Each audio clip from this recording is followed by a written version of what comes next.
UFC 317, we got Ilia Topuria taking on Charles Oliveira in the main event. And in the co-main event, we got Alexandre Pantoja taking on Kai Kara France. So we got two titles on the line, and it's going to be epic as fuck to see these fights go down. It's not a bad fight card at all. There's a lot of fun matchups, and I'm looking forward to breaking this down for you guys. So let's go ahead and get right into it. The first fight of the night, we got Christopher Ewart taking on Jackson McVeigh. Two UFC debuts, debutantes as they say. And it's actually pretty crazy because I can't find this fight on DraftKings anymore. So I don't know if this fight was called off or, sometimes the betting lines change and they remove fights and then add them back later. I don't know. It's confusing to me. But from what I've gathered, because I'm not going to sit here and gas y'all up, I ain't watched neither one of these dudes fight. You feel me? Like I said, they making a UFC debut. Jackson McVeigh 6-0, Christopher Ewart 7-0. I heard Christopher Ewart got that dog in him. You feel me? And that's why he's the sizable favorite right now. And I heard Jackson McVeigh, he's got some craftiness to him too. He's got good submissions under his resume, and got knockouts as well. And a lot of people talk about how Christopher Ewart, one of his wins or two of his wins come by decision, and Jackson McVeigh, all of his wins come by stoppage, I believe. The way I see it, honestly, let me see, I'm going to just look up Jackson McVeigh's record right now. Okay, the last fight that he had was against a 4-1 opponent. Okay, fight before that against a 3-2 opponent. Fight before that against a 7-13 opponent. Fight before that 1-1 opponent. Fight before that 2-5 opponent. Fight before that 5-5 opponent. Okay, so his resume don't scream he got that dog in him to me. He's really fighting bums. He's fighting cans and padding his record. Let's see, Christopher Ewart, last fight 5-0 opponent. Fight before that 5-2 opponent. Fight before that 11-9 opponent. Fight before that 3-0 opponent. Fight before that 4-5 opponent. Fight before that 0-10 opponent. Fight before that 1-0 opponent. Look, check it out. I'm going to predict this to the T. The way this fight is going to go, it's not going to go the distance. I can guarantee you this fight won't go the distance. To money line either one of these guys is risky as hell. But let's say I had to pick. Gun to my head, who am I picking? I'm going to go ahead and roll with Ewart. I'm going to roll with Ewart. I think while they both have, not the best opponents on their resume, I say Christopher Ewart has just a little bit more, he's got more versatility in his opponents than Jackson McVeigh. I mean the 0-10 opponents, that's not a good fucking look at all. I'm not gonna sit here and lie. That's not a good look at all, bro. 0-10. I can't fault the matchmakers in that promotion for fucking giving you that fight, but god damn. And like I said, Jackson McVeigh, he's never been out of the first round in any of his professional fights. Only went to a decision once in his amateur career. Yeah, I'm just going to go ahead and say that this fight don't go the distance. I'm not going to play taboo with the money line. Fuck that. Fight to not go the distance is the best bet in my opinion. The next fight on the card is in the men's heavyweight division. We got Jonathan Denise taking on Alvin Hines. Alvin Hines making his UFC debut as well. I believe there's maybe three opponents or three fighters on the card making their UFC debut. It is what it is. Jonathan Denise, former Glory kickboxer, good kickboxer at that. Dynamic striking, power in his hands. The only thing that he lacks is that ground game. He was a few fights before the last fight that he lost. Jonathan Denise is 8-1. His only loss in the UFC in his professional career came to Marcin Tybura. Marcin Tybura is crafty as fuck. He's a crafty vet on the ground, so you can't really hold that against Jonathan Denise. He had success Don't get me wrong, he had success, in the standing department, but once the fight got down to the ground, it was all Marcin Tybura. The fight before he lost to Marcin Tybura fought Carl Williams, and I'm just gonna say this right now: the matchmakers, Dana White, Sean Shelby, whoever told Carl Williams to not wrestle that night, kiss my ass. Straight up, because you blew my parlay, because Carl Williams would have wrecked Jonathan Deniz. I'm sorry. Carl Williams has good wrestling, and for him to not wrestle at all until the last round, nope, you're not finna fucking play me. I know for a fact that there is politics involved in that, and y'all fucked a lot of people over on their parlays. But that's besides the point. Jonathan Deniz got power. He's got good kicks. His stand-up is really good. He's taking on the UFC debut, Alvin Hines. Alvin Hines 7-0. I mean, he doesn't have that build that he's gonna be a fucking champion whatsoever. He's not gonna make a title run. He's been fighting, guys on the regional scene, and don't get me wrong, like he's been finishing these guys on the regional scene. My money's going to be on Jonathan Deniz, though. He's got the UFC experience. He's going to have the better stand-up. If you want a safer bet, just bet that this fight does not go the distance, because Alvin Hines could end up taking Jonathan Deniz down. I mean, Jonathan Deniz displayed good takedown defense against Carl Williams, like I said, even though it was, very select few shot attempts by a dominant wrestler in Carl Williams. But Alvin Hines, he's going to see Jonathan Deniz's power, and the fight's going to end before the 15 minutes is up. So let's keep on moving. The next fight on the card is in the men's welterweight division. We got Nico Price taking on Jacoby Smith. Jacoby Smith, the, prospect from Dana White's Contender Series, 10-0 in his professional career. Very, very good fucking wrestler. I mean, he's got high wrestling credentials. And Nico Price is just, Nico Price, man. He lost to Themba Gorimbo his last fight. Themba Gorimbo has decent grappling, but Jacoby Smith is going to be leagues ahead of what, Themba Gorimbo could do to Nico Price. The fight before that for Nico Price beat Alex Morono by unanimous decision. Alex Morono, man, we can't even fucking, man. Alex Morono he lost the sauce. He was, decent person to keep on your radar at one point, but he lost in the sauce at this point. The fight before that, he gets viciously knocked out in the first round, I believe in like 40 seconds by Robbie Lawler. The fight before that, gets knocked out by Phil Rowe. And the fight before that, he gets a win over Alex Oliveira. Yeah. The obvious pick here is Jacoby Smith. His last fight, he beat Preston Parsons by a knockout. Fight before that, beat Christian Savoy by a knockout. Fight before that, knockout. Fight before that, knockout. And the fight before that, unanimous decision. So I don't think this fight goes the distance. I think Jacoby Smith gets Nico Price out of there. Honestly, I think he could get him out of there in the first round. Period, point blank. At this point, in my opinion, Nico Price is showing up for the paychecks. He ain't got that hunger in him. He's not going to go out there and beat a 29-year-old prospect in Jacoby Smith. So yeah, Jacoby Smith is the pick. Obviously, the betting lines on this fight is ridiculous. Jacoby Smith is a heavy favorite. Like mine is 1,200 favorite right now. So it's not playable on the money line, but you can take the under 1.5 rounds for like minus, I think it's like minus 100 and something. So the best bet would be to just literally stay away from this fight, because I know Jacoby Smith is going to win. But if he doesn't win in under 1.5, that's going to fuck a lot of people over, even though he's going to win. So it's up to you how you want to play it. Nico Smith, holy shit. Jacoby Smith by KO, or the fight to end in under 1.5 rounds. On to the next one. The next fight on the card is in the men's lightweight division. We got Terrence McKinney taking on Vyacheslav Borishev. Terrence McKinney 16-7 in his mixed martial arts career. Vyacheslav Borishev 8-5 in his mixed martial arts career. Both of these fighters are, they're hard to bet on at times, because there's times where you believe they're going to pull it through and they completely take a dump, lay a fucking egg in a cage. Terrence McKinney coming off a win over Damir Hadzovic. We all saw that playing out the way it played out.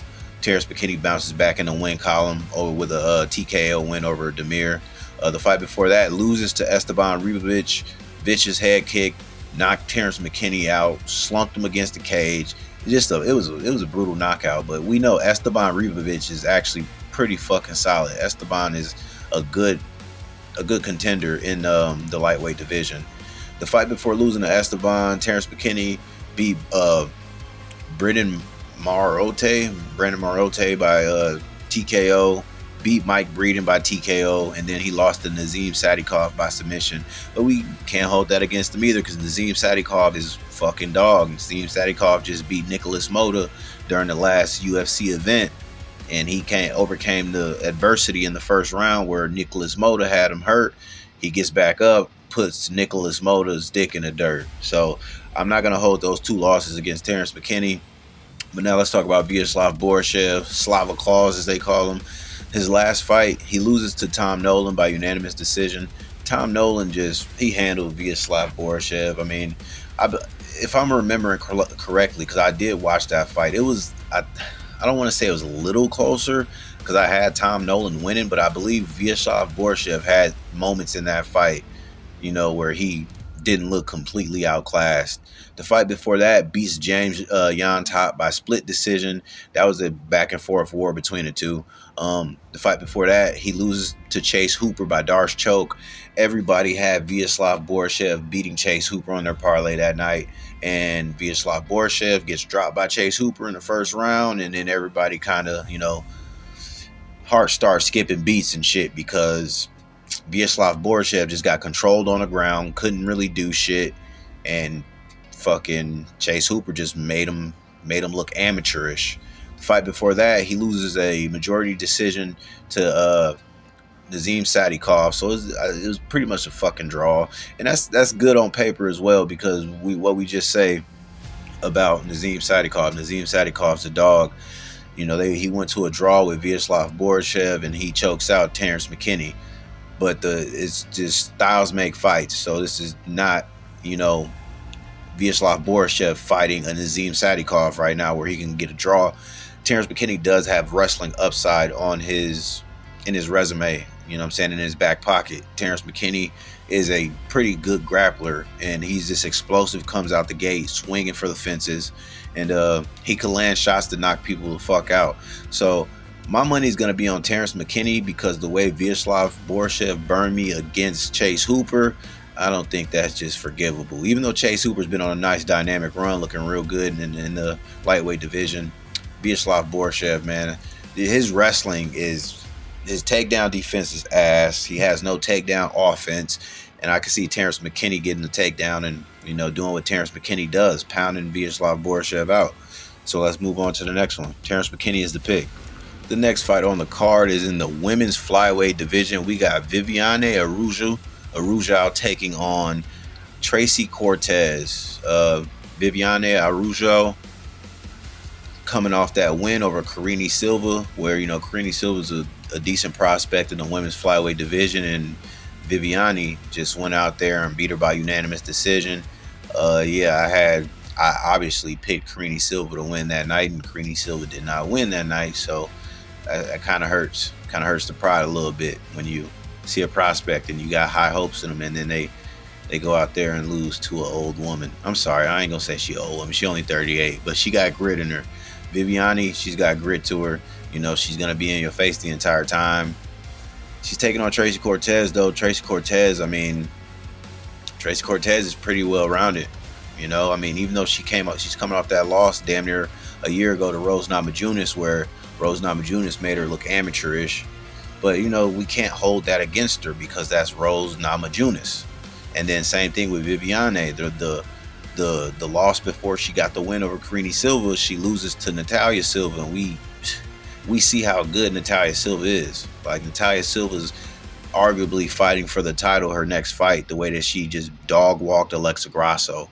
You feel me? And Viviane Araujo, she also has a loss on her record to Alexa Grasso and Amanda Ribas. So, yeah, Tracy Cortez, the fight before she loses to Rose Namajunas, she does beat Jasmine Jasudavicius.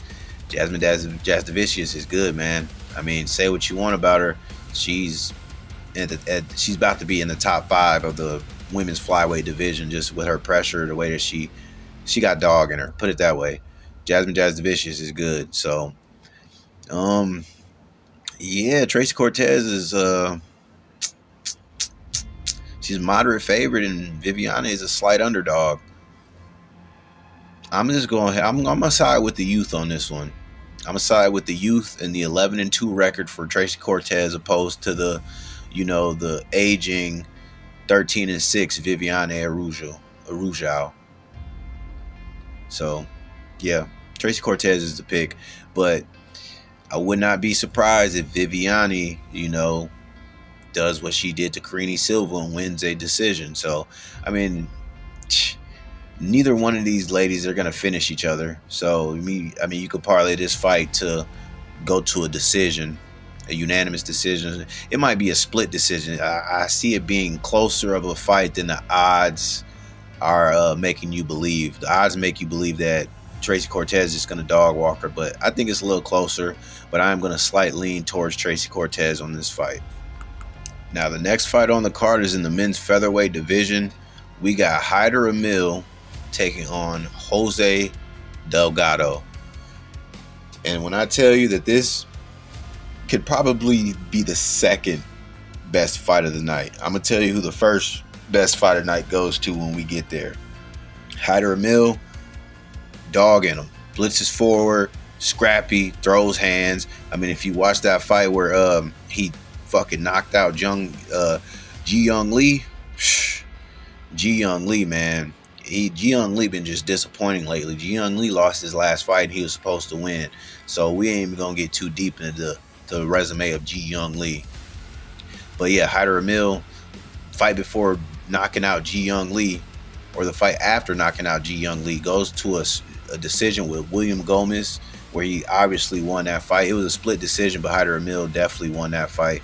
Hyder Emil's got dog in him, man. He's got power on the feet. He throws in barrages. He's got good grappling too. His grappling is not bad whatsoever. Like, he's just pure grit, got pure dog in him. And he's taking on Jose Delgado. Hyder Emil 11-0, by the way. Jose Delgado 9-1, by the way. Both of these fighters finish fights. Like, they both have high fight finishing rates. You feel me? And yeah, somebody's going to sleep in this match. That's all I can really say. Somebody's getting put out. Jose Delgado, nice rangy strikes. You feel me? If you look at the way he just beat Connor Matthews his last fight, patient with his strikes, lands overhand right, and just floods Connor Matthews on the fucking ground. I mean, it's Connor Matthews, though. Connor Matthews gets knocked the fuck out. But the fight before that, Ernie Juarez hits Ernie Juarez on the Contender Series with a fucking... he was stepping back, and then Ernie Juarez was moving forward, and he just bounces off his rear leg, hits him right with a perfectly timed knee, knocks his ass out, cleans his clock. Fight before that, knocks out Lucas Ferreira, left hook. Fight before that, Alberto Romo in the UFL promotion, beats the shit out of him, punches and elbow, just made it look easy. In the fight before that, got a nice Darce choke submission over Desmond Manabat. Hyder Emil, like I said, beat William Gomez, knocks out Ji Young Lee, knocks out Fernie Garcia, goes to a decision with Amram Sonmez, and then beats Chase Gibson in the LFA by a TKO. Like I said, this fight ain't going the distance. If I had to make a slight lean, I'm going to slight lean Jose Delgado, because Jose Delgado has crispier striking. Hyder Emil, he kind of just blitzes forward, and like I said, he's got dog in him. But if he goes in there with the same type of energy how he did with William Gomez and Ji Young Lee, I can see Jose Delgado landing a nice counter shot and putting Hyder Emil down. So, I mean, we've never seen Hyder Emil knocked out, so that's another thing you got to worry about. Either way, this fight does not go the full 15 minutes. It's going to be what they call a barn burner, and I believe Jose Delgado, with his more polished striking, could capitalize off the wild interactions and the wild exchanges of Hyder Mill. So Jose Delgado is the pick. It's a coin flip fight though, so you do your own research on, you know what I'm saying, who you like better, and leave what you think in the comments of who you think is going to win this fight, because it's going to be a good fucking fight regardless. So grab your popcorn, grab your drink, roll up your thoink, and we going to see how that shit play out. On to the next one.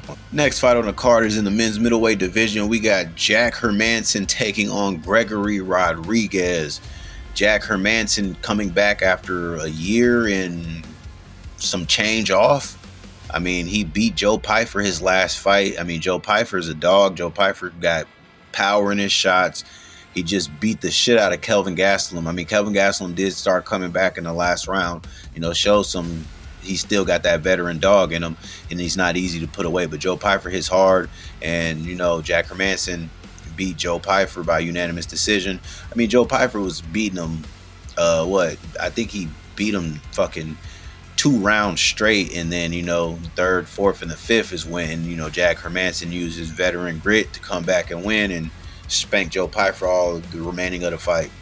Fight before that, he loses to Roman Dolidze via knockout.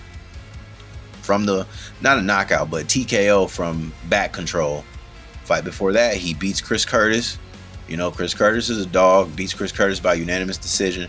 Fight before that, loses a split decision to Sean Strickland. Sean Strickland obviously is a game opponent, and when he wants to pull that trigger, Sean Strickland's a bad motherfucker. I'll tell you that right now. And then the fight before that, he beats Edmund Shabazian by unanimous decision. Taking on Gregory RoboCop Rodriguez. Gregory Rodriguez just coming off that nasty, well, it wasn't nasty, but he's coming off that loss to Jared Cannonier where, you know, I believe it was the 4th round. Maybe it was the 3rd. It was the 3rd, I think. Yeah, maybe it was the beginning of the 4th. Anyway, Gregory Rodriguez, you know, spanking Jared Cannonier for 2 to 3 rounds straight. And then Jared Cannonier just displays that veteran grit, that dog in him, and puts Gregory Rodriguez away. The fight before that, Gregory Rodriguez beats Christian Leroy Duncan by unanimous decision. Really just fucking made Christian Leroy Duncan look foolish, and I bet Christian Leroy Duncan to win that fight, and it didn't happen. Even though I knew that fight was going to be closer than, you know, what the odds had set up. I don't remember what the odds were for that fight, so let me shut the fuck up right now. But either way, I knew it was going to be more of a coin flip fight, and, you know, fucking RoboCop got the job done. The fight before that, knocks out Brad Tavares. Fight before that, knocks out Dennis Tululin. And the fight before that, he loses to Bruno Ferreira by a knockout. So let's just see here. Gregory Rodriguez has been a lot more active than Jack Hermansson. I mean, he's had like three fights in the last year and a half, and Jack Hermansson has had 1 fight. And the fight before that, it was almost fucking two and a half years ago. So slight lean towards Gregory Rodriguez. I believe just the activity beats the inactivity of Jack Hermansson. Yeah, Jack Hermansson beat Joe Pyfer a year and 4 months ago, but you know, what has Jack Hermansson been doing in that meantime? I mean, Gregory Rodriguez has been staying active, and that ring rust does play a factor, you know, when it comes to mixed martial arts. So I can't side with Jack Hermansson being off for a year. I mean, if he would have had another fight after beating Joe Pyfer, another good name, I'd be all on the side of Jack Hermansson right now. But Gregory Rodriguez, he literally was banging he was banging Jared Cannonier up before Jared Cannonier, you know what I'm saying, put on the motherfucking jets and put him away. So this is a 3-round fight, not a 5-round fight. I can easily see Gregory Rodriguez winning 2 rounds. I can see Jack Hermansson winning 1 round. So the best bet for me is Gregory Rodriguez on the money line, but you could go ahead and bet for Jack Hermansson to at least win 1 round. I believe Jack Hermansson probably can win 1 round here. So, but the pick is going to be Gregory Rodriguez, more active. He's got hella power in his hands. He's got a good ground game. And I believe he's got more ways to win over Jack Hermansson, who's been inactive as hell lately. So on to the next one. The next fight on the card is in the men's bantamweight division. We got Peyton Talbot taking on Jungle Boy Felipe Lima. All right, so both of these guys, Peyton Talbot, one hell of a striker, man. Peyton Talbot, when he hit Dana White's Contender Series, nasty. Oh, what the fuck? He got a unanimous decision win over dude on the Contender Series. I thought he knocked dude out on the Contender Series, and I know he was taken down in that fight too. Okay, it is what it is, but beat Nick Aguirre when he made his UFC debut, rear naked choke. Beats Cameron Simon by a knockout, and that was a Cameron Simon. He kind of had some success in that fight, but Peyton Talbot, he just was all over fucking Cameron Simon. So fight after that beats Giannis Gomori, knocks him out. Fight after that is the fight that makes you be like, oh shit, bro. If there ain't a takedown threat, Peyton Talbot can win that. But if there's a takedown threat, Peyton Talbot gonna have some problems. He loses to Hani Barcelos when he was a minus 1,000 plus favorite. Burned so many people's parlays, including mine. Yeah. So Peyton Talbot has a obvious hole in his game, and I ain't talking about the hole that he has tattooed on his sternum and leading to his back. I'm talking about the hole in his mixed martial arts game where he's just a good fucking striker, but his MMA wrestling is trash. I'm just gonna be real. Peyton Talbot's MMA wrestling is not good at all, and he's taking on Felipe Lima, who's a good fucking mixed martial artist. Felipe Lima, he made his UFC debut on short notice, and he went out there and subbed Muhammad Naimov. In case y'all don't know, that is a good fucking win, especially for your UFC debut. So both of these people have burned me, because when Felipe Lima made his UFC debut against Muhammad Naimov, I'm like, oh, that's Muhammad Naimov all day. No, ain't no debutant finna come in to the UFC and beat my boy Naimov. Man, Felipe Lima was all over Muhammad Naimov. Don't get me wrong though, Muhammad Naimov, he was winning the fight because he was taking down Felipe Lima. But Felipe Lima is scrappy. He don't settle for positions, and he can take over with his own offensive wrestling as well, and that's exactly what he did. Ends up getting the back of Muhammad Naimov and fucking rear naked strangled my boy. So yeah, I believe Felipe Lima is just more well-rounded. Peyton Talbot might have a slight edge in striking, and Peyton Talbot got power too, but so does Felipe Lima. And Felipe Lima, he's got high fight IQ, so he's gonna know, I'm gonna get this dude down to the ground, and I might just go ahead and sub him. So my pick is going to be Felipe Lima, but Peyton Talbot is still my boy, even though he lost to Hani Barcelos. Burned my parlay, fucked me over. But you know what? I'm not gonna say I lost faith in the boy, but this is two up and coming prospects in the bantamweight division fighting each other right away, and this is some shit you don't really see with the UFC. They usually like to build each of these type of fighters individually and then match them up later on down the road for a bigger draw. And they got these motherfuckers going at it early in their UFC run. Let me see. Fucking Felipe Lima, this is going to be his third UFC fight. Peyton Talbot, it is going to be his fifth? It's going to be his fifth UFC fight. I can't even say slight lean. I think Felipe Lima gets it done, man. Either Peyton Talbot by knockout or Felipe Lima by fucking... And that's the thing, because Felipe Lima got that submission threat. So it's hard to say, because you could do alternative, methods of victory on sports betting. You could do Peyton Talbot by KO or Felipe Lima by decision. I would honestly say Peyton Talbot by KO or Felipe Lima by submission. But my money line pick is Felipe Lima. I put him in the parlay. I think that his mixed martial arts game is just a little bit better than Peyton Talbot's because he can offensive wrestle. And we saw Hani Barcelos, we saw Hani Barcelos take Peyton Talbot down over and over and over. So yeah, Felipe Lima is going to be the pick. Yeah, Peyton Talbot's good, but man, if you can't stop the takedowns of Hani Barcelos, don't get me wrong, Hani Barcelos is a good Brazilian champion wrestler, but come on, Peyton. Come on, man. I can't pick you now just because you showed me you can't defend takedowns and Felipe Lima mixes it up. I'm going with Jungle Boy. I believe he gets it done.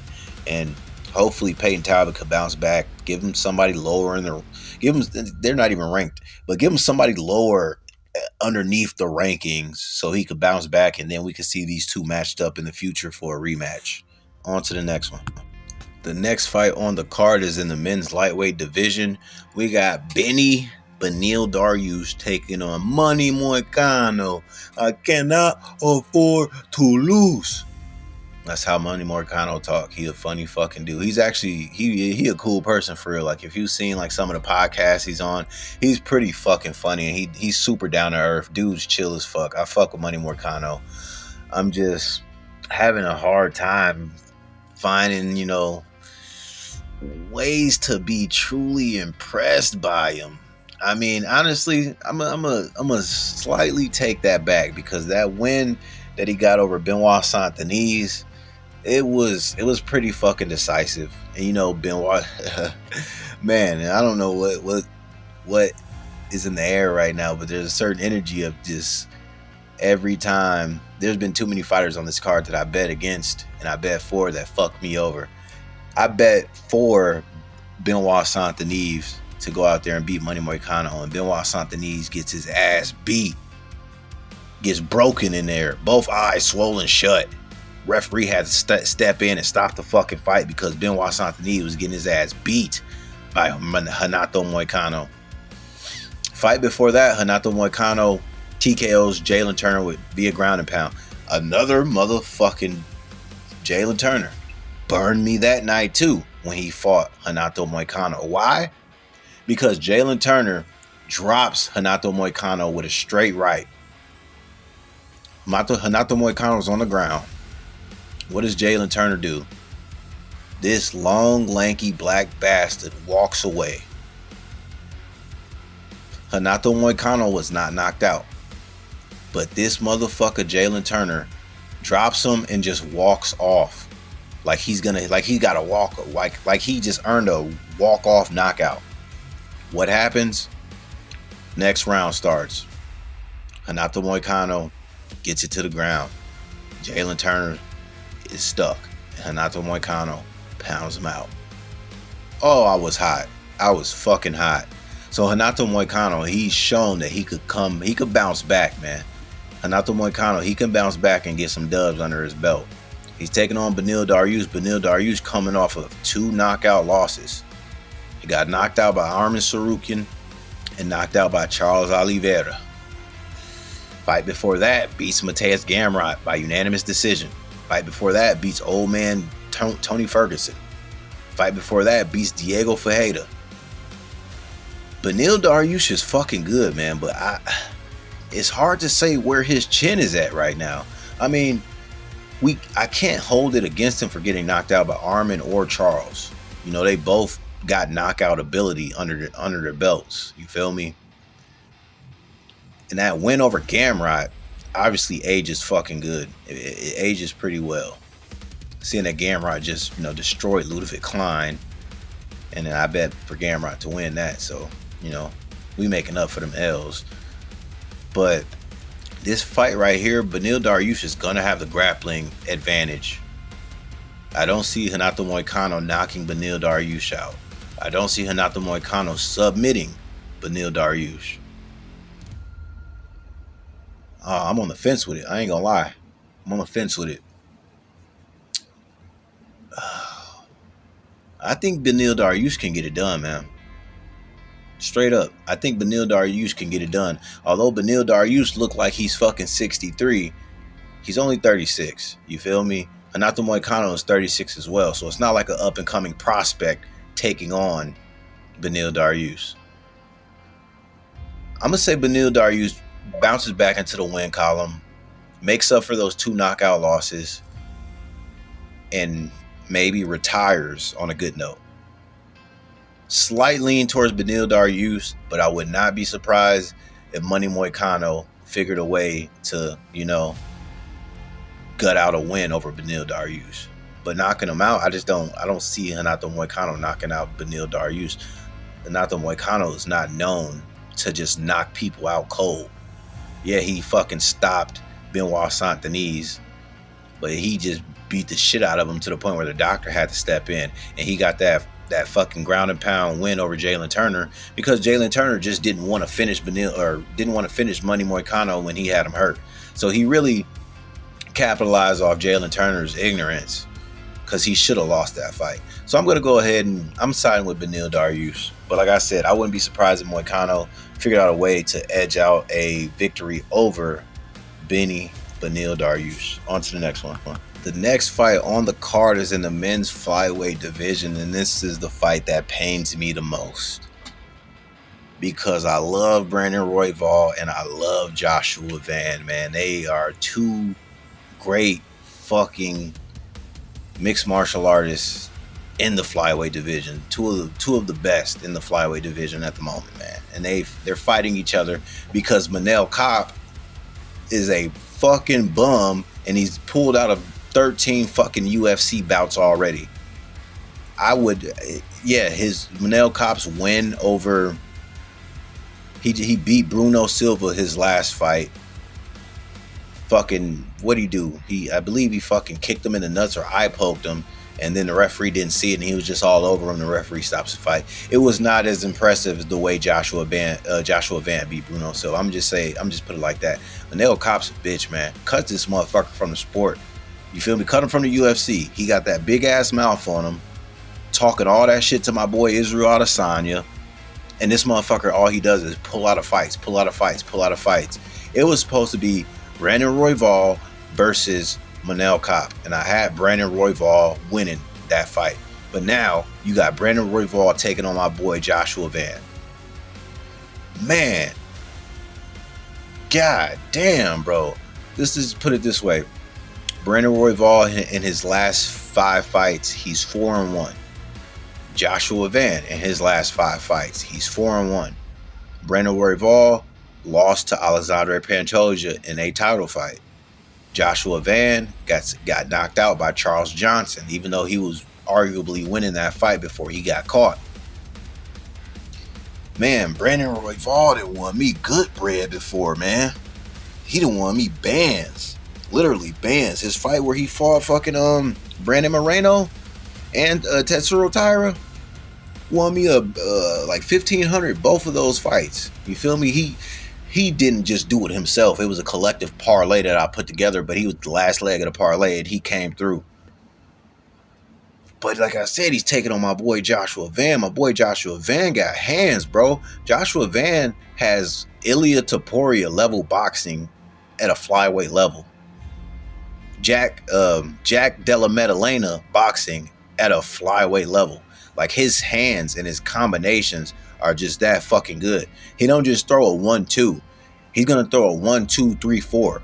He's gonna throw a 2-4-5. Like Joshua Van mixes his boxing up like no other. There's only like fucking 3 people in the entirety of the UFC who's got crisp, clean boxing, and that's I'll say 4.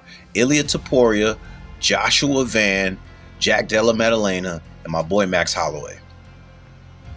Other than that, we got some up and coming prospects who they're starting to show what they can do. But Joshua Van has done this shit on a consistent level. Joshua Van is gonna have better boxing than Brandon Royval. Brandon Royval is gonna have more tools on the feet, knees, elbows, spinning attacks. But Joshua Van is just so defensively sound, man. This fight is so hard to fucking pick. It's really a coin flip fight because Joshua Van has amazing takedown defense. And if Brandon Royval can't get him down to the ground, I know he got elbows, knees, and spinning attacks. But Joshua Van, man, he sees all of it. I could see Brandon Royval throwing a spinning attack. Joshua Van, slipping it and fucking just hitting him with a nasty 4-piece combination. This is how Joshua Van boxes, man. He literally throws 4 to 5 combinations at a time. Like, he don't just throw ones and twos. He goes in for the kill like Jack Della Maddalena and Ilya Taporia, man. Joshua Van 14-2 in his professional career. Brandon Royval 17-7. Brandon Royval only losing to the best of the best right now. Man, I hate that I gotta pick this fight. I ain't gonna lie, I hate that I gotta pick it. I hate that I gotta pick it. For real. I'm gonna go. Fuck. This is the toughest fight to pick on the entirety of the fucking card, by the way. The toughest fight. The best bet is for this fight to go over 2.5 rounds. I don't see Joshua Van knocking Brandon Royval out. And I don't see Brandon Royval knocking Joshua Van out. I mean, Charles Johnson got a similar build to Brandon Royval. And Charles Johnson, he found, what was it, like a straight right that buckled Joshua Van and then hunted him down, hit him with an uppercut. But that's Charles Johnson. Charles Johnson has better boxing than Brandon Royval. Yeah, my best bet is for this fight to go over 2.5 rounds. Because I'm too torn on the money line. Like, I'm a money line both of them. I'm going to make one parlay with the same results leading up into this fight. And then I'm going to have Brandon Royval on one slip and Joshua Van on another slip. Because this fight right here is literally going to be fight of the night. Joshua Van is surging coming up in the game. And on top of that, Joshua Van's last fight was fucking 2 weeks ago. And he beat the brakes off Bruno Silva. Fight before that, beat Ray Saruya. Fight before that, beats the shit out of Cody Durden. Fight before that, beats the fuck out of Edgar Shirez. Edgar Shirez had some success in that fight too, though. I can't stunt. But Joshua Van, he just shows his levels to the stand-up game. Brandon Royval beats Tatsuro Taira. Beats Brandon Moreno. Loses to Alexandre, the champion, Alexandre Pantoja. Beats Mateus Nicolau. Beats Matt Schnell. Yeah, this fight's close. This fight is fucking close. But yeah, if I had, like I said, I'm money lining them both. And I really like both of these fighters. So I don't even have a biased pick of who I want to win. Because either one of them win, I'm going to be happy for them because I fuck with them both. So Brandon Raw Dog Royval taking on Joshua the Fearless Van. Fight of the night, absolutely, 110%. Let's move on to the next one because I can't biasly pick either one of these dudes. I hate that they're fighting each other right now, but Joshua Van's literally on the come up. He's surging. He's fucking everybody up, and he's taking fights back to back to back. Like, fuck. I mean, how many? Less than a year, he's already got 5 fights in less than a year. My man is he hungry. 23-year-old prospect taking on a 32-year-old veteran. This is going to be one hell of a fight. I'm excited for it. Oh, let's move on to the next one. The next fight on the card is in the men's flyweight division for the flyweight strap. We got Alexandre Pantoja taking on Kai Kara France. And in the rematch that has been fucking what? Decade in the making, 10 plus years in the making. Let me check out when the last time they actually fought. They fought on The Ultimate Fighter. I remember that season because my boy Eric Shelton was on that season, and Eric Shelton did good on that fucking season, man. I can see Eric Shelton, Dana, give fucking Eric Shelton a fucking last minute call to come fight. The nigga stay ready. Like, come on now. Like, he calling up all these other fucking bums in these regional scenes, and you ain't called in a fucking dark horse who took out the #1 seed in his fucking Ultimate Fighter first match. Come on now. Got to put a little more respect on my boy Eric Shelton's name. Straight the fuck up. But now anyway, the last time the last time Alexandre Pantoja fought Kai Kara France, it was, how many years ago was this? Where the fuck is it? Both of these fighters got a lot of fights underneath their resume. So I gotta scroll through a decent amount of bouts just to find. Wait, what? Where is it at?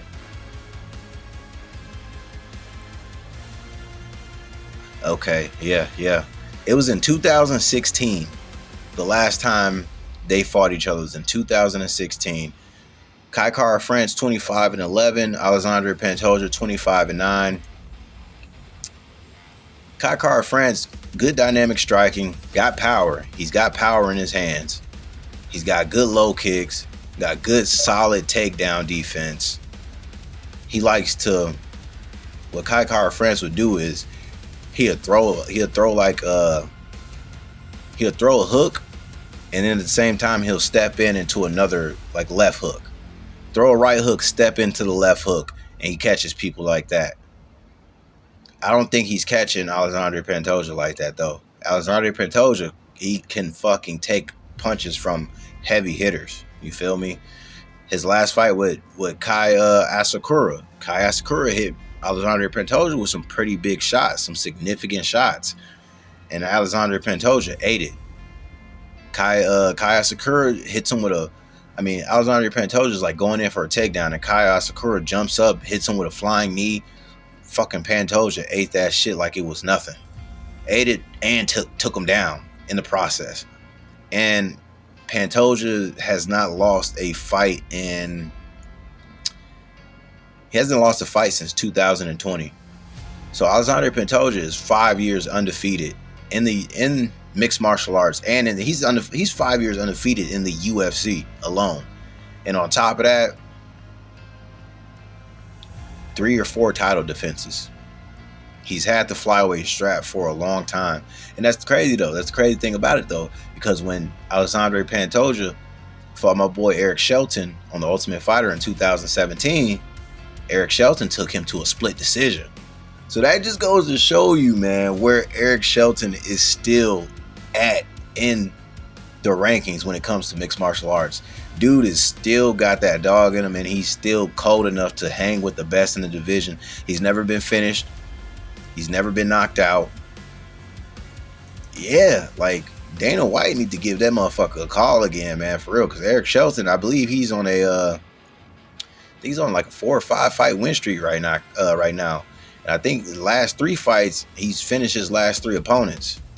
And he's not like fighting fucking bums either. So come on, man. We gotta advocate for Showtime Shelton to get back into the UFC at this point, because the flyweight division need to come alive again.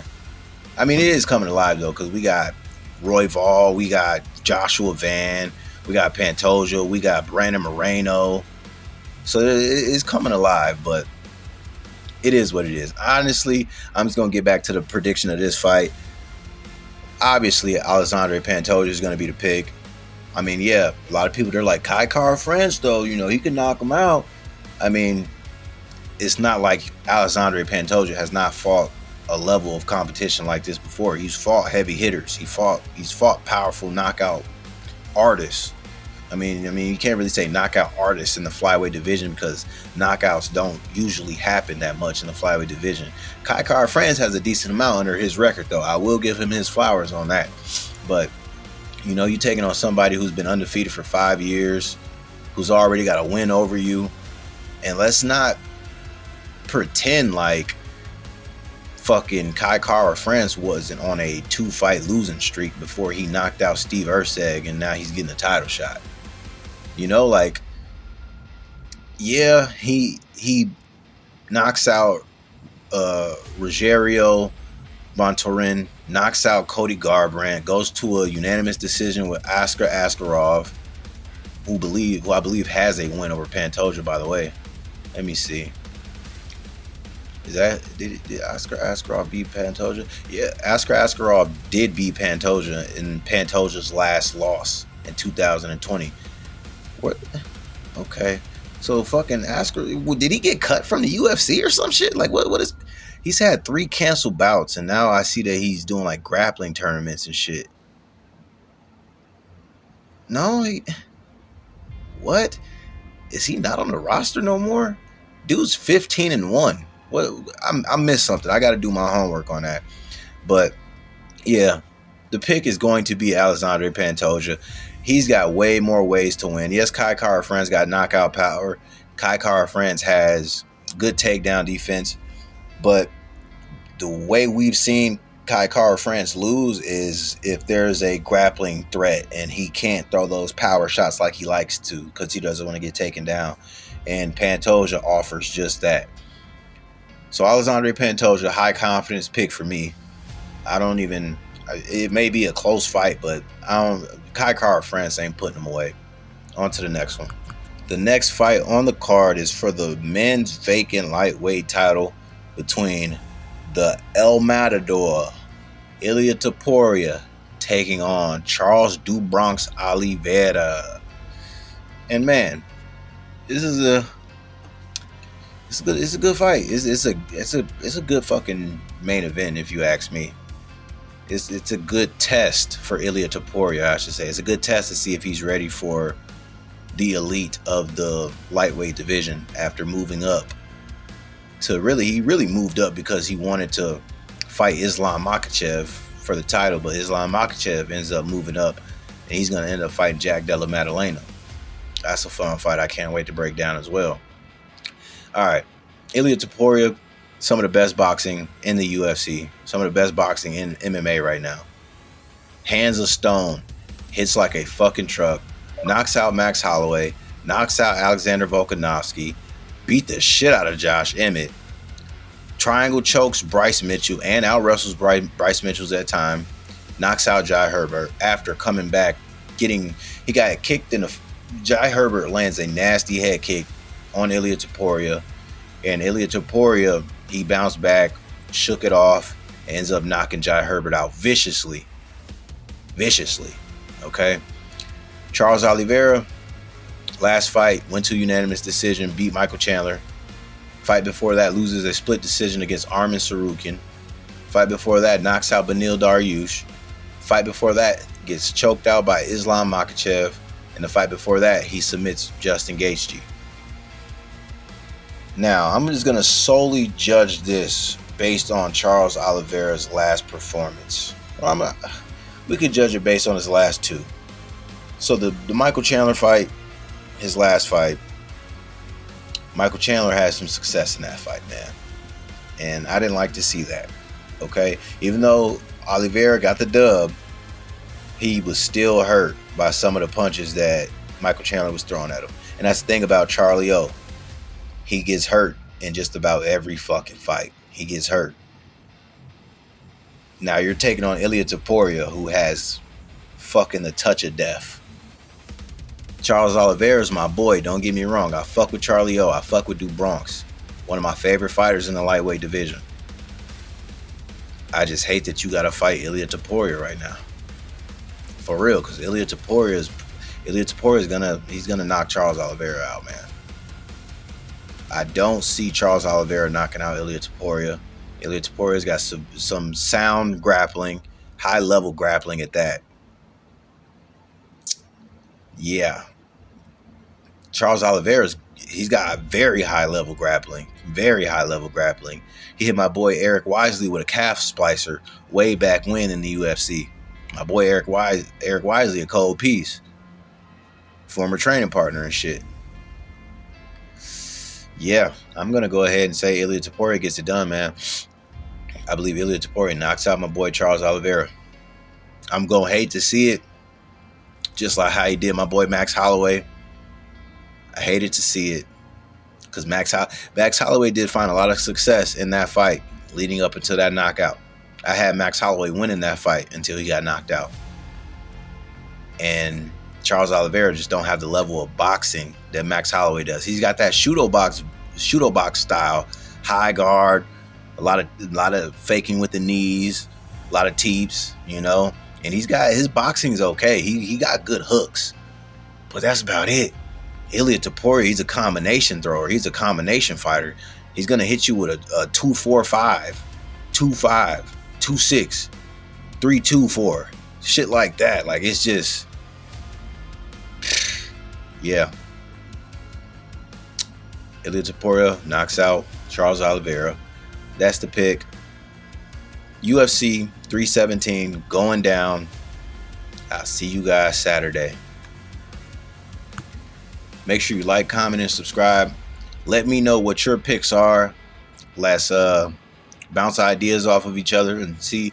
Let's see what picks we have that align. You know, definitely make sure you leave your comments, share your parlays in the comment section with everybody else, and it'll be a good UFC pay-per-view event on Saturday. This is a pretty stacked fight card, by the way.